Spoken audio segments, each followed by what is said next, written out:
and Tourette's has, because of tics and vocal and motor tics, and along with anxiety, depression, OCD, and these are all relevant to a diagnosis of Tourette's. I mean, oftentimes, I have all of them. All of those that are generally comorbid with Tourette's, I have.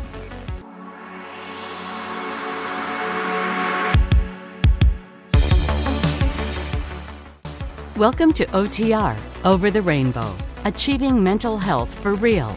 This podcast offers hope to many people who needlessly suffer from mental health issues. Your host, Bob Adelman, brings you information on how you can recover from any mental health issue and achieve a happier life. If you want to know more, please check out his trailer. Bob's notes on today's show follows. Meet Kristof, a 32-year-old Navy veteran, an award-winning journalist, photographer, author of literary work The Second Son, which already sold more than 1,300 copies. Second Son went viral on TikTok in June, and it is recommended reading in university classes studying literature. Life gave no freebies to Kristof. Growing up, his parents viciously abused him daily. In the Navy, at the age of 18, he showed symptoms of an affliction he would discover years later was a rare type of Tourette Syndrome, a condition of the nervous system. TS causes people to have tics. Tics are sudden twitches, movements, or sounds that people make repeatedly. This is his story of courage as he struggles with the negative emotional and social effects that Tourette's can have on anyone. Now, here's Bob with today's show. Hey, Kristof, how are you? Welcome to the show. Thank you so much, Bob, for having me. Thank you. It's great. Yeah, my pleasure, my pleasure. Can we start off with just a brief synopsis of who you are and what you do? Sure. I'm a Navy veteran from Houston, Texas. And I wrote a book recently, and I won some awards for journalism from the press associations in Texas. And that's it. What was the name of the book? The name of the book is called The Second Son, Volumes 1 and 2. Okay. It's on Amazon and other places? It is, yes, it is. Pretty much everywhere, but Amazon, yeah, definitely. Okay. Continue. I'm sorry. I didn't mean to interrupt. Oh, okay. Well, I started, I first saw the show. When I saw the show and the subject you were covering, I felt compelled, because as someone with Tourette's, as someone with Tourette's, I have to deal with its manifest, and I'm very symptomatic of it every day in public, regardless of where I am. There's no hiding it. I can't wear a scarf around my neck and it goes away, right? And it's just that's a terrible burden. It's kind of embittered me. I've tried to. I have to fend off bitterness because I often get laughed at. It's not malicious, of course. People are laughing at me. Obviously, they're nervous. Well, you take them by surprise. They take you. They think you're joking around, probably, or you take them by surprise. Yeah. Yeah. I mean, what are the odds that the guy that has a very rare manifestation of a neurological condition that's already quite rare, especially in adulthood? Tourette's. No, it did not. It comes with a number of. Tourette's is a syndrome, so it's a pattern of behaviors and a number of other variables that make up a syndrome. But it's a pattern of behaviors that we can see, and Tourette's has, because of tics and vocal and motor tics, and along with anxiety, depression, OCD, and these are all relevant to a diagnosis of Tourette's. I mean, oftentimes, I have all of them. All of those that are generally comorbid with Tourette's, I have. I understand your pain. Let's just back up a little bit. Growing up, what was your environment when you were growing up? Did you have Tourette's then, or? I actually didn't. My Tourette's, I did not become. I was in the Navy when I first experienced Tourette's symptoms. My environment growing up, however, I don't really remember much but what I do remember is very violent. A lot of violence against me by my dad. A lot of violence. Did they hit you? He would, yeah, of course, yes, he would, and he would actually hurt himself hurting me. Like it would, like you would see him like recoil because his arm hurts, not his shoulder hurts, And my mother has told me a number of times that she has cancer or heart attacks, and I just there's just so many things that I don't. I dealt with just that. It was really rough actually growing up. It wasn't great. So growing up was a nightmare. Did you ever have a good time growing up or play with friends? I spent so much of my time, if I was in isolation, it's really strange. Habitually, I have almost not changed in terms of my sleeping pattern. I would wake up really early in the morning, like 3 o'clock in the morning, so I could play video games in peace. That's really it. I grew up I'm younger. I'm 34, so okay. I had online games. You were in the 80s. You're an 80s child, right? Yeah, I was born in 89. Yeah. Both my boys are 80s children, 83 and 85. But yeah, okay. You just made the 80s. Okay. You didn't miss much. Yeah. So it was a nightmare. I get the picture. You stayed with them until you went to high school, and then you went to the Navy, is it? Well, my parents divorced when I was 9.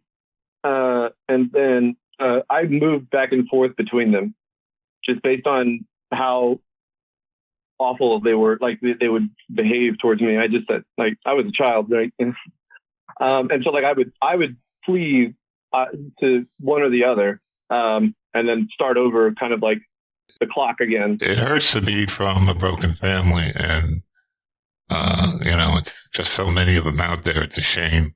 Yeah. But you sound like you had it really rough. I mean, how often would your father hit you? It felt like every day. It really felt. I don't remember like the dread being misplaced. Right, you know? Right. Yeah, I mean it's a horrible, horrible thing. I don't know why people have children and then beat on them. I just don't understand that. I think some parents want them to like amuse them. Like if they don't amuse them, like you didn't entertain your father in a sense. So you were there until you went. What were you, about 17, 18 when you went into the Navy? I was 18. Yeah. Okay. Was it good to get out of the house? How did you feel about the whole thing?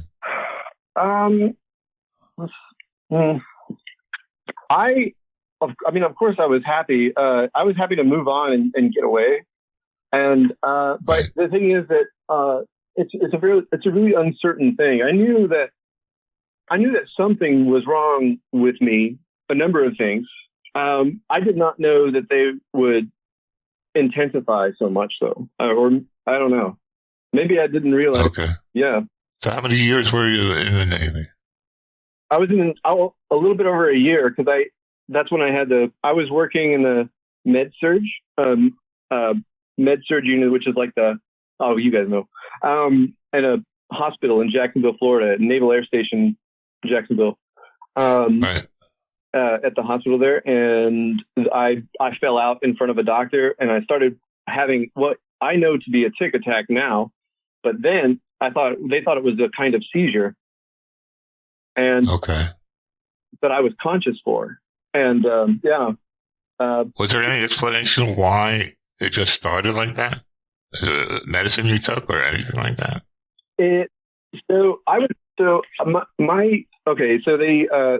Tourette's, it's often, there's a genetic component, but sometimes it can be brought out by a great deal of abuse. Okay. Like the environment can induce it. Right. And, like if my brain already had a predisposition for this failure, then a great deal of anxiety and depression and trauma later, these things like further like I think they make you more vulnerable to its manifest. Right. Yeah. I mean, it's just terrible. So, well, how did you feel about the Navy? Did you like it in there while you were there, or? I knew that it was, when I was a kid, and I don't know y'all, but when I was a kid, I played this video game. And actually, you know what? I played this video game, and I always thought that when I saw for the first time the whole D-Day invasion, I was a kid, and I went and saw the Steven Spielberg movie Saving Private Ryan, and I thought it was a very solemn thing to see medics and extraordinary valor, to see them like run in the charge in the hellfire. All right, so you went to the Navy. You were like so about the Navy. It was really, I mean, it was a little weird, but a lot of the people that I met were really wonderful. Did they abuse you in any way, like a boot camp or anything unusual pick on you? Well, you know, I can't really blame them for being member to the fraternity of. I was the problem, honestly. Not me as a person, but my brain. My brain is the problem. And so, like whatever I did or they did to me, it's not like it doesn't.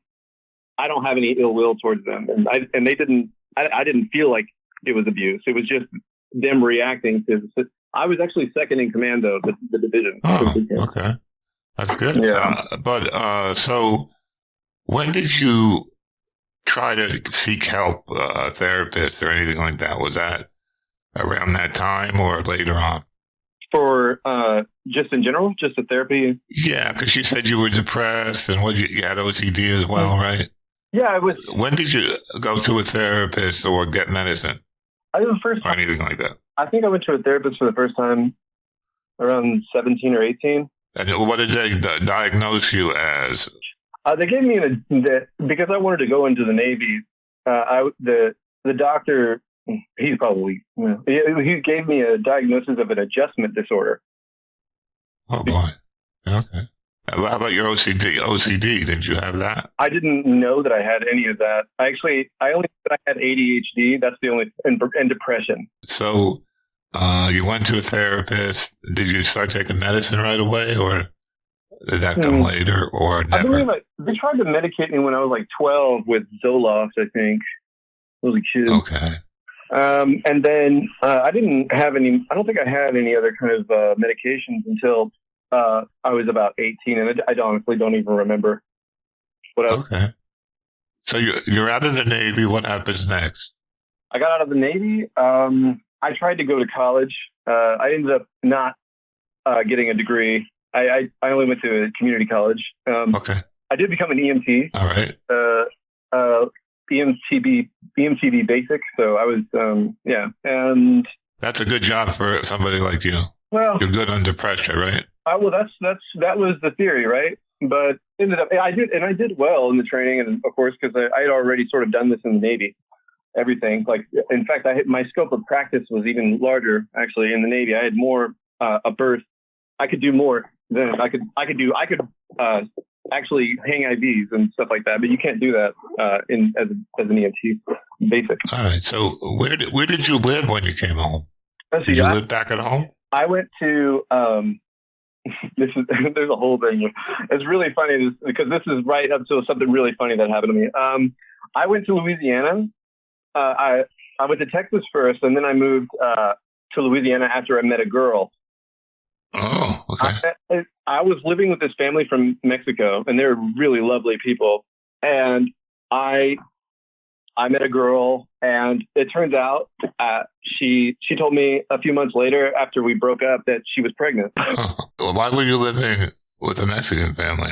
Oh, because I was just renting a room. Oh, I see. Okay. Yeah, it was through a coworker. Like they had their son went off to college to the University of Houston, and they're both there. Yeah, they were great kids. And all right. Yeah. So then she told you she was pregnant, and you said, "Okay, whose baby is it?" So we think. So I come together with her, and we have the baby. And we have to live with my mother in Louisiana. Oh, boy. Yeah. And how'd that work out for you? It didn't. We ended up moving pretty soon after. So after that, well, I'm with this girl. She becomes my fiance. Then we find out that we're breaking up now. We break up because it's just we're not emotionally involved, and really, like, we had forfeited that at some point along the way. And we did a DNA test for the baby, and I found out the baby I'd been raising for 2 years was not. Okay, so you raised this baby for 2 years like it's your own, and it wasn't yours. Yeah. Yeah. So what did you do? Did you just... I wasn't bitter. She and I both suspected it, and neither of us were. But the thing is that the baby, she had a couple of genetic abnormalities the same ones that I have, and they're visible. And like it's stuff on the body that you can't. You know what I mean? So it's like. But you weren't involved with the birth of the baby, right? Oh, I was there. I was there for the whole pregnancy. No, I mean, it wasn't your baby, so why did it have your features? That's what I'm saying. It's just a coincidence. Wow. Okay. So we got the DNA test. We found out I wasn't the father, and I still wanted to be a dad. Sure. But her mother, she was trying. She was very mature.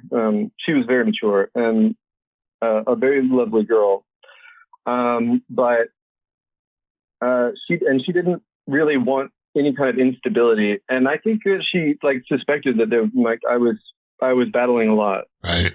And so she said she met a guy and said, she's kind of, the baby is young, so let's just it's okay. You don't have to. And that was it. And it was. Oh, I was really messed up for a while, but I totally understood. I got it, and frankly, it was a very enriching experience. Yeah, yeah, it wakes you up, man. Actually, you're up all the time. You don't get much sleep for the first couple of years, but so the baby was just sort of getting to the good part. They start walking everything, and then all of a sudden she just exits your life, and then what? I move in with somebody else, with a friend, just a guy, another guy, and then I'm living in Lafayette, Louisiana still, and I started writing. That's when I started writing more really seriously.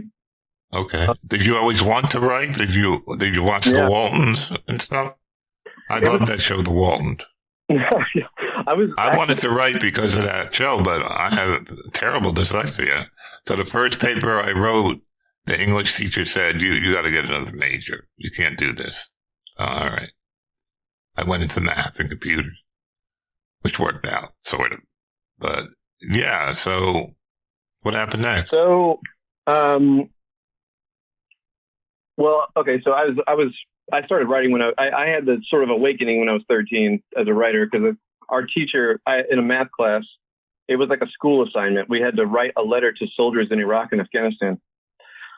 And so I said, I thought, I just knew that I wanted to do something. Like I wanted to provide some kind of inspiration, some kind of warmth of home, a planet. Mm-hmm.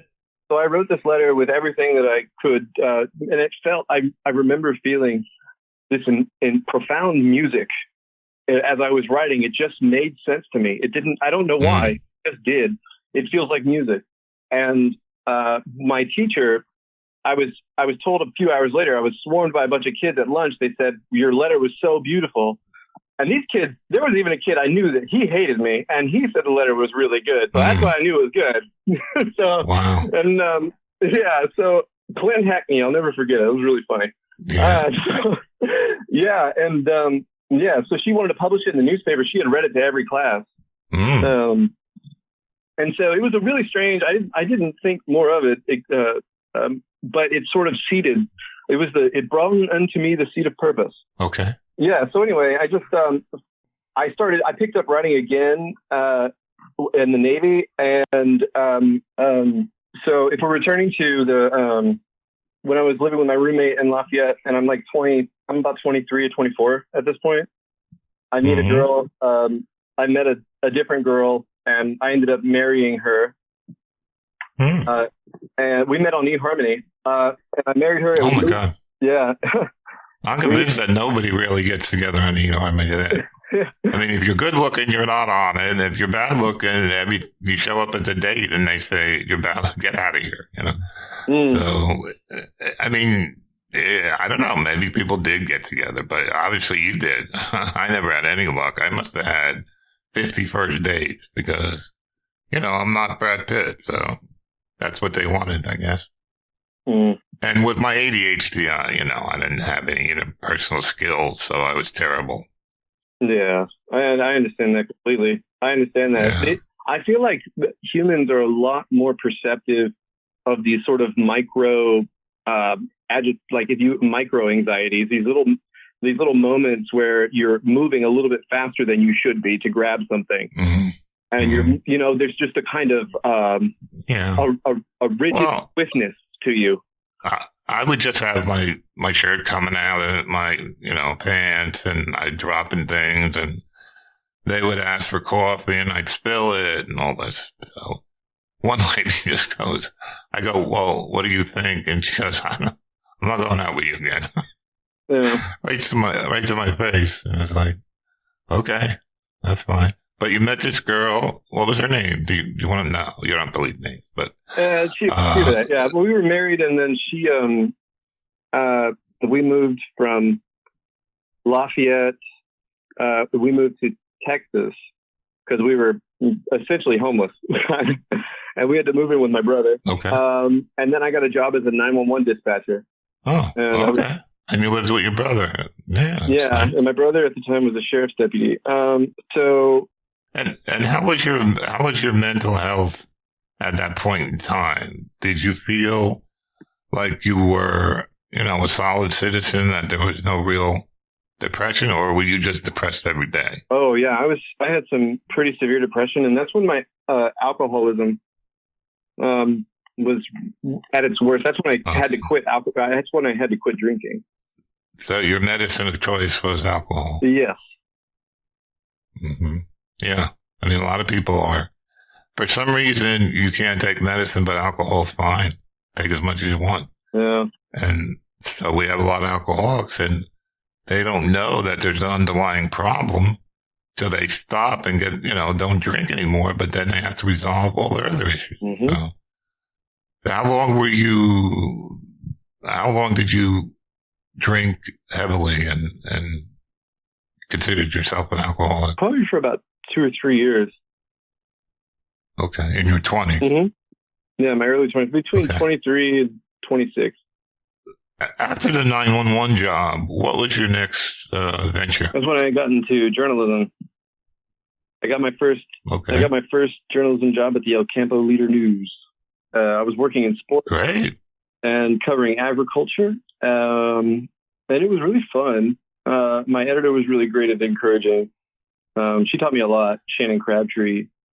And your depression was still with you pretty much on a daily basis. Actually, it had at that point, it had diminished significantly, I think, because I felt like I had a job that was that did not diminish my station people. Like when I said that I was a reporter there, it was a thing, they cared about. And so like there was, and when I was in a room with generally it would be a really small room, but there was a bunch of people in there, they'd see me and they knew who I was. It was like, oh, okay. It was really funny.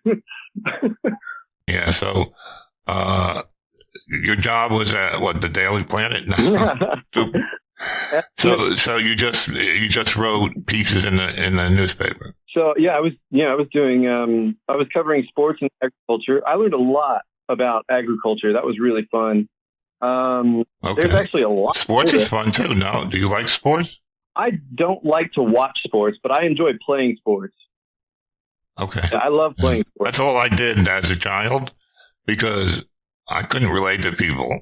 So I knew if I was in a game, it was structured. No one could say anything. No one could say you did something weird. If I was good, I was good. But I don't know. So how long were you at the newspaper? I think like 8 months, or it wasn't that long. Oh, really? Okay. She's not where I'm, my ex, the one that I was married to then, my only ex-wife actually. But anyway, she moved to Canada to set our place up. She wanted to get an apartment. She started a job, and we were apart for like 3 months. And I couldn't do it anymore. So I left to go to Canada to live with her in Alberta. And we were living in a basement. Nice. Yeah. And so how many years did your marriage last? 7 years. Okay. 7-year itch, yeah. I got to 13 myself. Lucky 13. But, yeah. So then you parted your ways now. Were you improving your depression at this point? Were you taking any medicine or doing heavy therapy or anything like that? Going to Canada for a long time was really hard.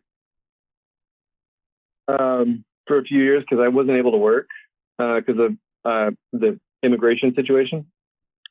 So until we could get this sorted out, I was at home a lot, and it was really depressing. I grew up in the South, right? And there's plenty of sun there, and there's a whole vitamin D deficiency situation up here.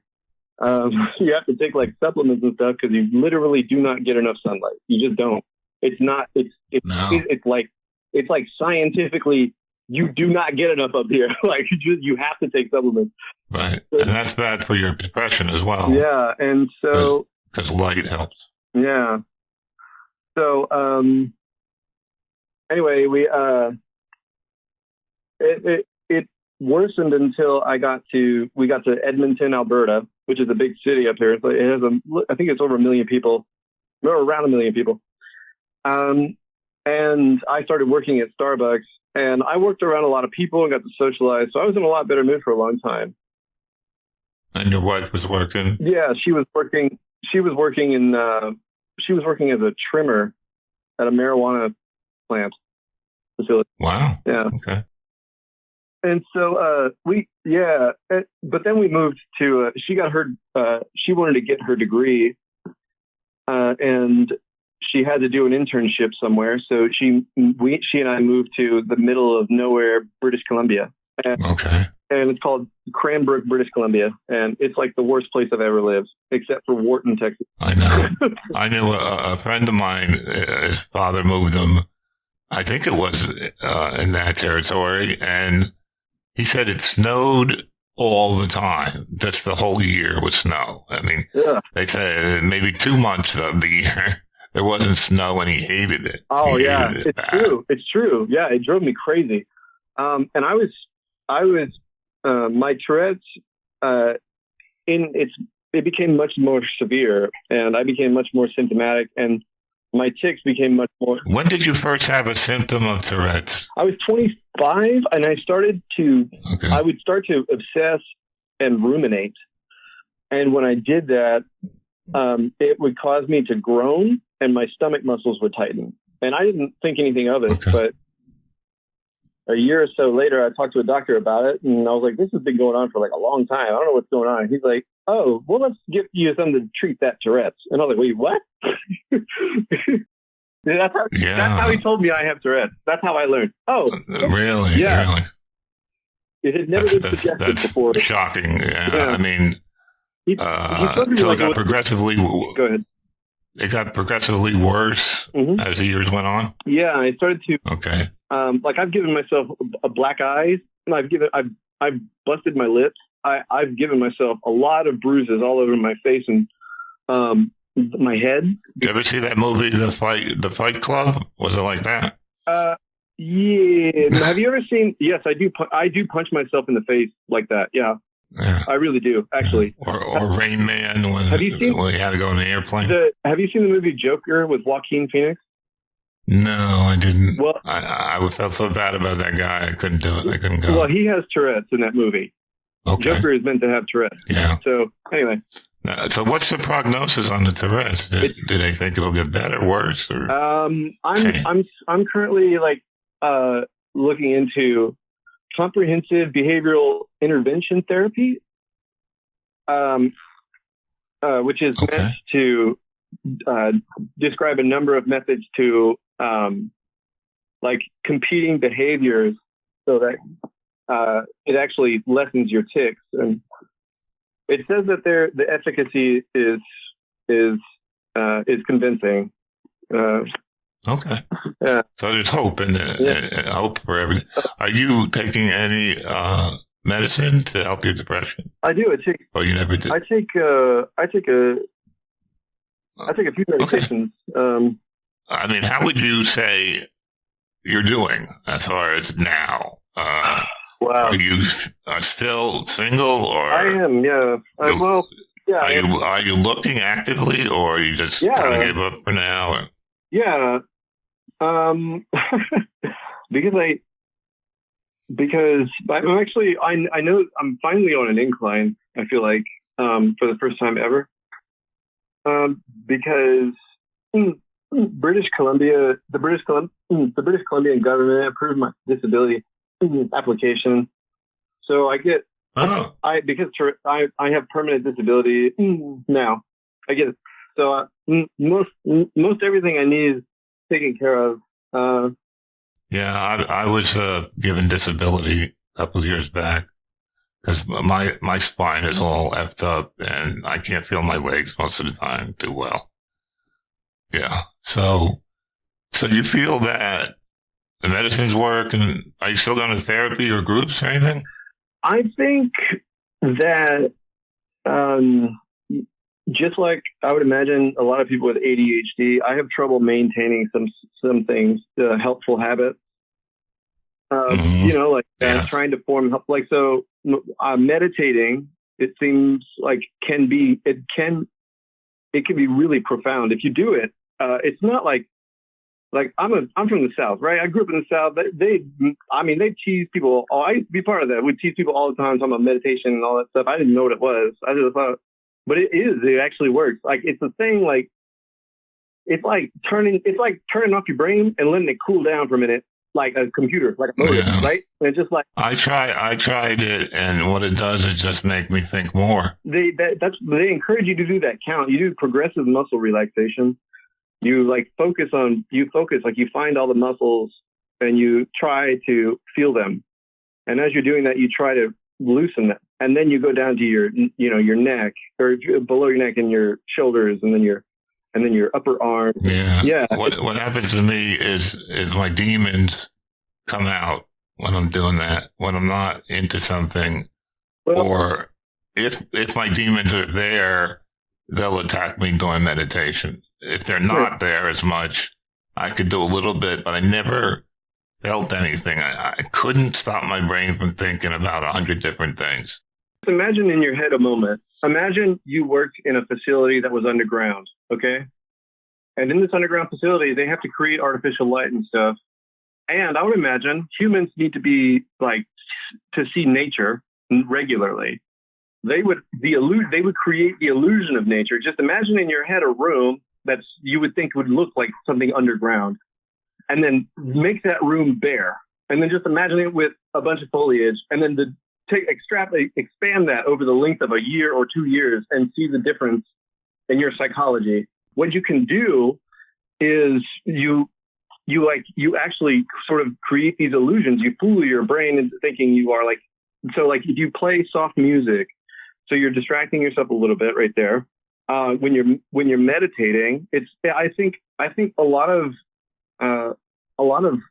very small things, adjustments, can make a huge difference in terms of just trying to create a more relaxed environment. You're way ahead in the class. I'm way behind on the meditation side, but I'm hoping that I'm going to have a couple guests that do meditation. So I'm hoping maybe from what you just said and what they might say to me, I'm hoping I can get back into that.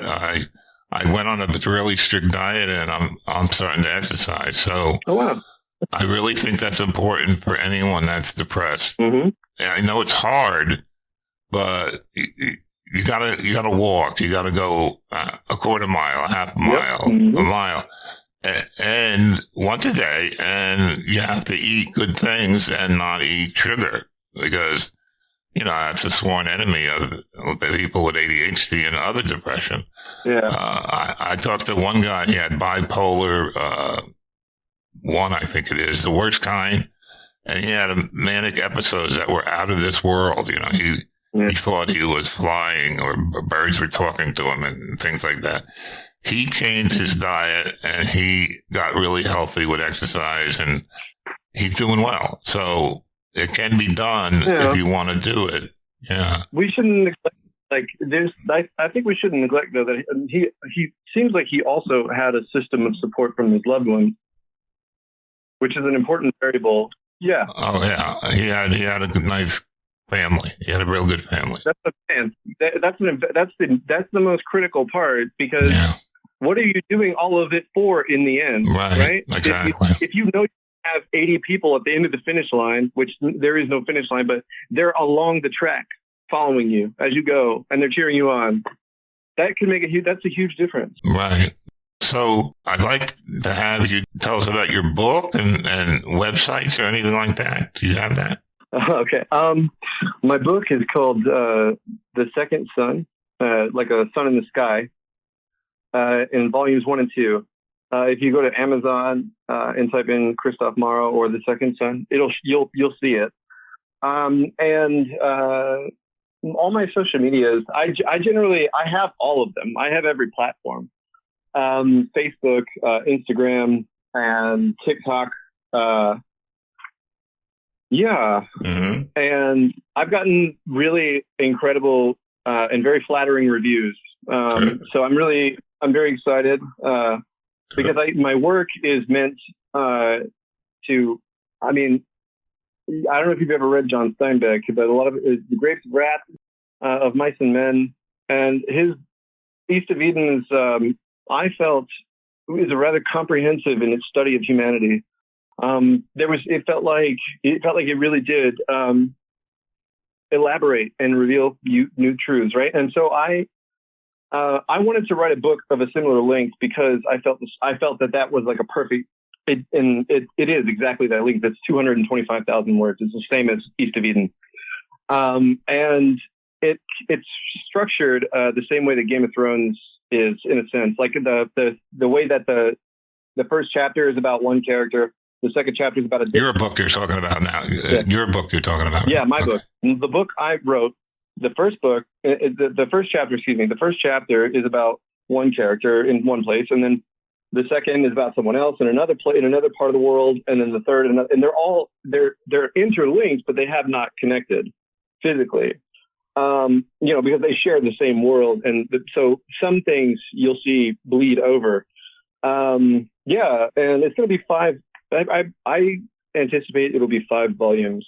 But wow, it's a marriage. I tried to marry, if you could, the prose of Dickens and his poetry and also, but the spirit of Tolkien's characters. My roommate here, she reads a lot of books. I'm going to recommend it to her.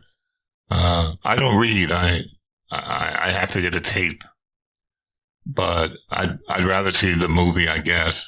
I don't know. Yeah. But it sounds like you're on a good road. You're doing okay. Is there any parting words that you would like to say to our listener? I mean, I admire the fact that you keep going and you're strong, even though you have things going against you. And, we're all on a journey. We're on a tough road, every one of us. You got to look at the positive in this world, or you're always going to come up short. There's no right way. There's no binary way to describe the world. We are all a hodgepodge of emotions and memory and just a whole big mess. And it's amazing to me that we're as civilized as we are today. I mean, I sit and I'm in a neighborhood, right? A good neighborhood.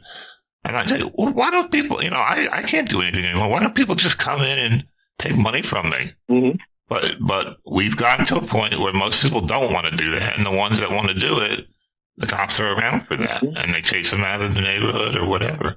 I mean, not everybody, but I mean, I'm amazed that we are this good. I mean, look at the olden days, medieval. Oh my God. These people were barbarians. I mean, it was a messed up thing.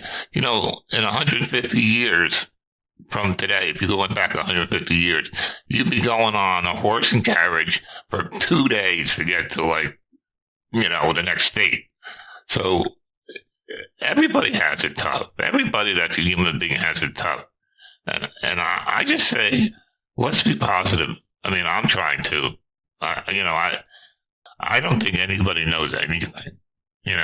I'm agnostic, and that's not atheist. I mean, I say anything's possible. Mm-hmm. We don't know. What is the universe? Does a cat know what a star is? That's how far, I think that's how far we are from discovering what the hell is really going on and where we came from and all of that. I'm not buying the something from nothing thing. I'm not buying it. There's something else that we don't understand. They say all the time, it happens all at once. I'm starting to believe those things because there's got to be something very bizarre going on. I mean, seriously, what the hell is the universe? They just discovered it's now 28 billion years old instead of 14 billion because there were the galaxies that were forming 14 billion years ago that were big. And so, I mean, to say, oh, what was me? It's just not, I'm not buying that. Mm-hmm. I went through a lot of crap. You know what? I feel like Lou Gehrig. I feel that I'm the luckiest man, mm-hmm. because I got to do things that no one would even think of 150 years ago. I got to watch TV I would grow up in a TV generation. I was the first person with a TV pretty much. But I'm just saying that, the what was me thing is not going to work for anybody. There's a song by, I forgot his name now, Johnny Cash called Hurt. And yeah, all he talks about is everybody's leaving me. I'm grown old and everybody's dying. That's what he was saying. He said, take my shit. I don't need this crap, these things. What I need is love and companionship. And that's what the world is, but we don't see it. So, like I said, I have no regrets. I had to do everything my way, as in Frank Sinatra's song. I had to do it my way. And a lot of people didn't like it. They said, why are you doing it this way? My daughter would always say, why you do that, Dad? Why are you dropping that paper? Why are you fumbling around? Why are you going to shave? What? And, I don't know. We're not here to judge other people, I don't think. We're here to help other people. So I encourage people to really take a good look at themselves and say, does any of my bad things, is it worse than being in medieval times? I don't think so, in my opinion. But that's my soapbox for today. But go ahead. You have the final word. Confidence is a currency earned through love. That's right. But love of yourself more than anything. If you love yourself, that's it. You're done. Yeah. You get it. You get it. The minute you start loving yourself, then everything will snap into place. I guarantee it. Just like everything snaps out of place because you don't love yourself. You hate yourself. There's an artist. He's a rap singer, and everybody says, how come you listen to rap? And this guy, all he did was get up on stage and say how miserable, mentally ill he is. Like he had OCD, ADD, all the things I had. And for the first time, the light went on, and I said, wait a minute, I'm not the only person? You mean there's another person who's willing to go in front of an audience and sing that he hates himself and that he has OCD and ADD? at that moment, I knew I had to do something myself, but I didn't mean to go on like that. But I feel so passionately about people and how it could be so much better on a beautiful planet. And the only thing we'd be afraid of is, hurricanes and stuff. But it's not like that. So there's nothing I can do to change it. Everybody has their burden, and you certainly do have a lot of challenges, but you're facing them head on, and I'm proud of you. Thanks, Bob. You're a good man, and stay in touch. I appreciate that you come on and say, "Look, I have all these problems, but guess what? I'm just going to enjoy life as much as I can." Yeah. And here's the secret about recovery. Here's the secret. Don't tell anybody. Go do something for somebody else. And you'll be surprised how that helps you. But what do I know? All right, man. It was great talking to you, and I'm glad you listened to my soapbox. I have to do that once, an episode. I think people actually like some of it, but once in a while I get carried away with. Take care. I hope you had a great life. I hope the Tourette's thing, maybe tomorrow they invent something that gets rid of it. Just hang in there, and I'm really glad you came on and talked to me. Take care. Yeah. All right. Bye-bye. Thanks, Bob.